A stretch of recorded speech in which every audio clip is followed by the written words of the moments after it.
ओम श्री गणेशाय नमः। चौथ माता की जय।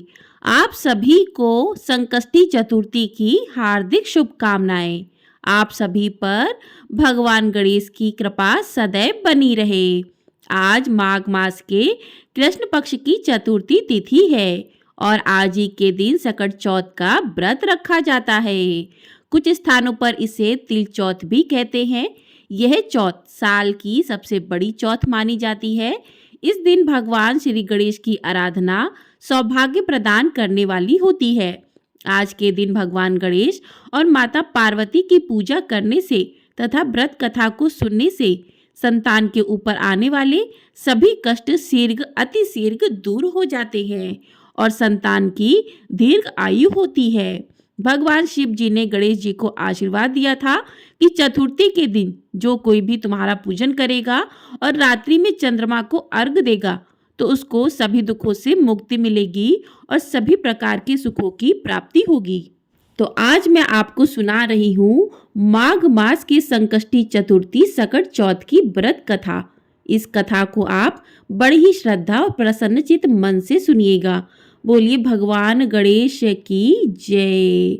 बोलिए चौथ माता की जय। तो प्रिय श्रोताओं, एक बार युधिष्ठिर ने भगवान श्री कृष्ण से पूछा कि हे माधव, माघ महीने में किस गणेश की पूजा करनी चाहिए तथा इसका क्या नाम है?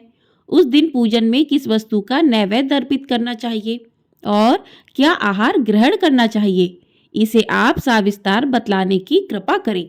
गणेश जी ने कहा कि हे युधिष्ठिर, माघ मास में भालचंद्र नामक गणेश की पूजा करनी चाहिए। इनका पूजन षोडशोपचार विधि से करना चाहिए। इस दिन तिल के 10 लड्डू बना ले, 5 लड्डू देवता को चढ़ाए और शेष 5 ब्राह्मण को दान दे दे। ब्राह्मण की पूजा भक्ति पूर्वक करके उन्हें दक्षिणा देने के बाद उन 5 लड्डुओं को उन्हें प्रदान कर दे।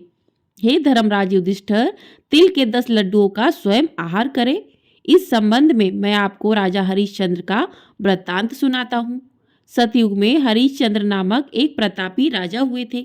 वे सरल स्वभाव, सत्यनिष्ठ और विद्वान ब्राह्मणों के पूजक थे। हे देवी, उनके शासनकाल में अधर्म नाम की कोई वस्तु नहीं थी। उनके राज्य में कोई अपाहिज, दरिद्र या दुखी नहीं था। सभी लोग आदि व्याधि से रहित एवं दीर्घायु होते थे।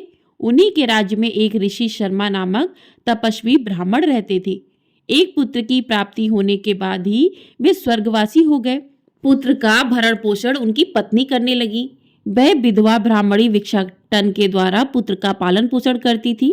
उस ब्राह्मणी ने माघ मास की संकटा चतुर्थी का व्रत किया। वह पतिव्रता ब्राह्मणी गोबर से गणेश जी की प्रतिमा बनाकर सदैव पूजन किया करती थी। हे पार्वती, भिक्षाटन के द्वारा ही उसने पूर्वोक्त रीति से तिल के 10 लड्डू बनाए। इसी बीच उसका पुत्र गणेश जी की मूर्ति अपने गले में बांधकर स्वेच्छा से खेलने के लिए बाहर चला गया।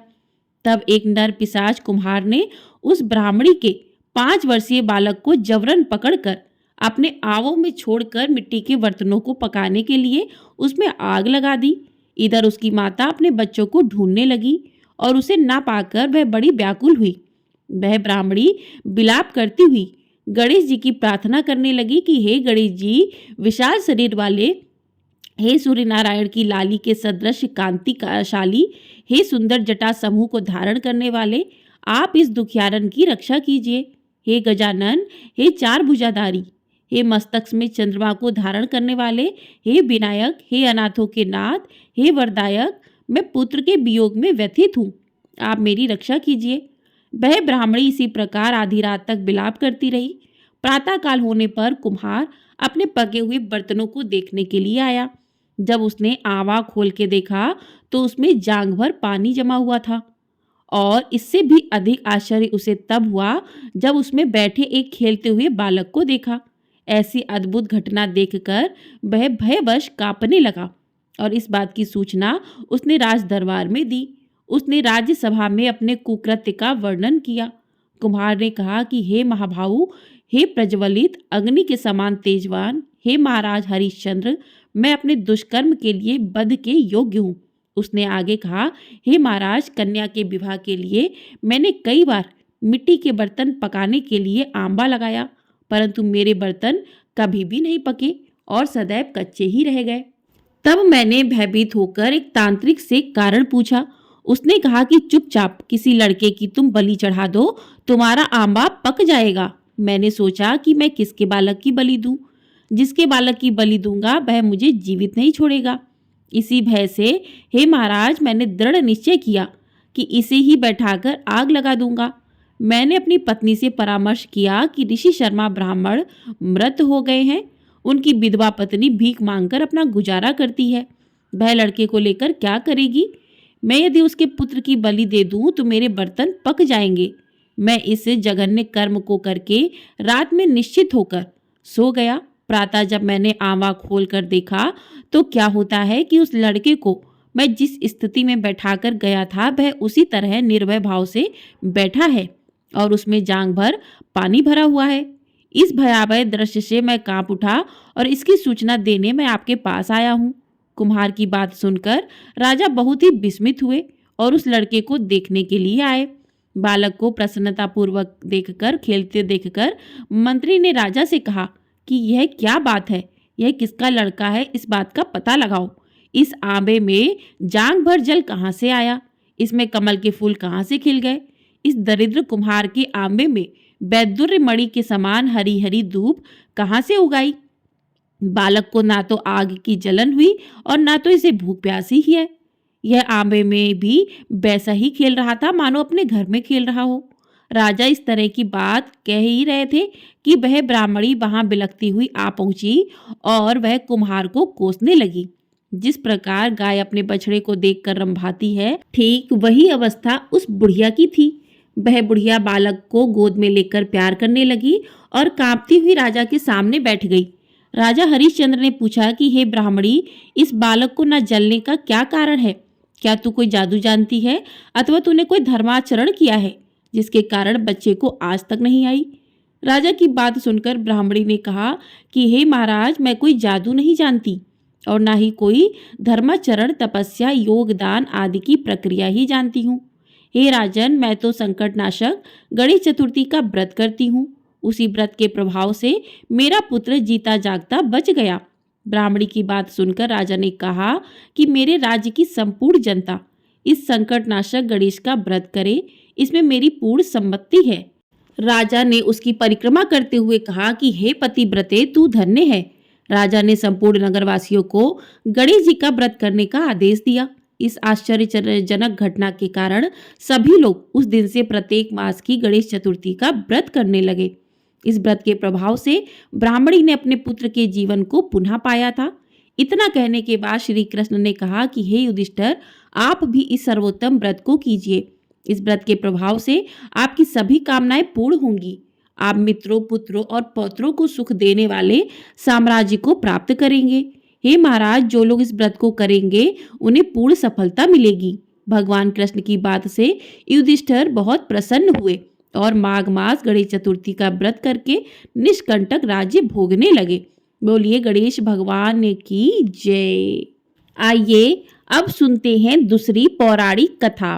पौराणिक गणेश कथा के अनुसार एक बार देवता कई विपदाओं में घिरे थे। तब वह मदद मांगने भगवान शिव के पास आए। उस समय शिव के साथ कार्तिकेय तथा गणेश जी भी बैठे थे।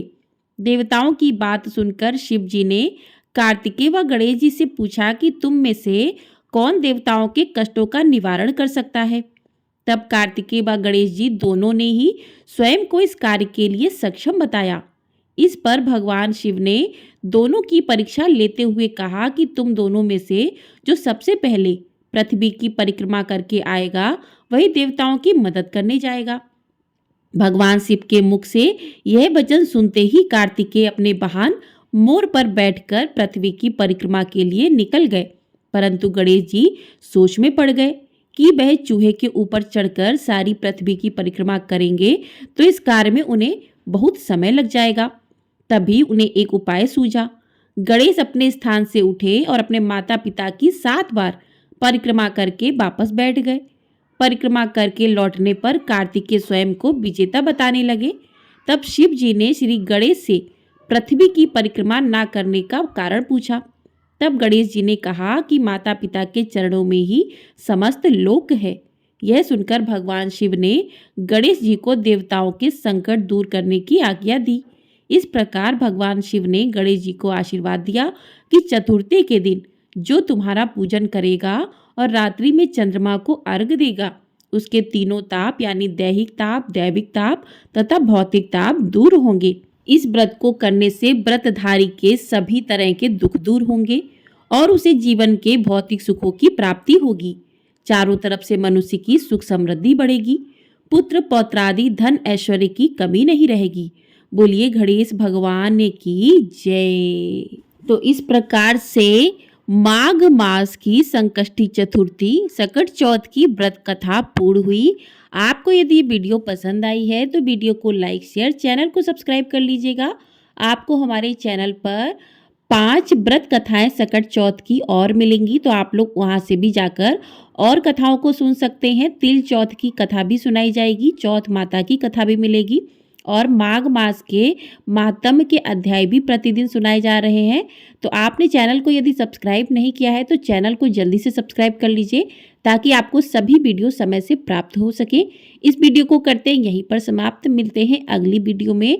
और ये वीडियो पसंद आई हो तो लाइक तो अवश्य कर दीजिएगा और कमेंट बॉक्स में गणेश भगवान की जय भी अवश्य लिखिएगा। बोलिए गणेश भगवान की जय।